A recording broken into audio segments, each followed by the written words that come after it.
செந்தில் பாலாஜியுடைய தம்பியுடைய ஒய்ஃபுடைய அம்மா தம்பி மாமியார் வாங்குறாங்க. எவ்வளோக்கு வாங்குறாங்க? வெறும் 10,80,000 ரூபாய்க்கு.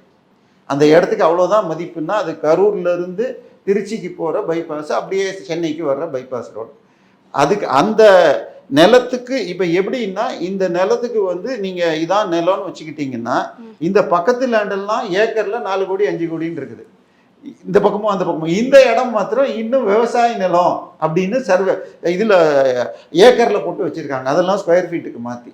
இப்போ இந்த இடத்த வச்சிருந்த முன்னாடி ஓனரு பேங்க்கில் போய் ஒரு 30 கோடி கடன் வாங்கியிருந்தார். இப்போ பேங்க்கில் 30 கோடி கடன் வாங்கணும்னா அந்த இடத்துடைய மதிப்பு 80 கோடியாக இருக்கணும்.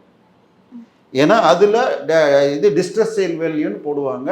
ஸோ 80க்கு 20% குறைச்சா 62 கோடி, அந்த மாதிரி 64 கோடி வந்தால் அதில் பாதி தான் பேங்க்கு கடன் தரும். அப்போ 30 கோடி கடன் வாங்கியிருந்தா அந்த இடத்துடைய மதிப்பு 75-80 கோடி.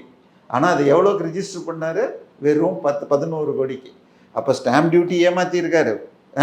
அது தவிர இது வெள்ளை பணத்தை கருப்பு பணம், ஐ மீன் இது PMLA, I mean prevention of money laundering எந்த அளவுக்கு பண்ணியிருக்காரு. இந்த வீடு எப்படி கட்டுறீங்கன்னு கேட்டால், செந்தில் பாலாஜி என் தம்பிக்கு அவர் ஃப்ரெண்டு கட்டித்தராருங்க. 350 கோடிக்கு யாரோ ஹெல்ப் பண்ணுறாங்க.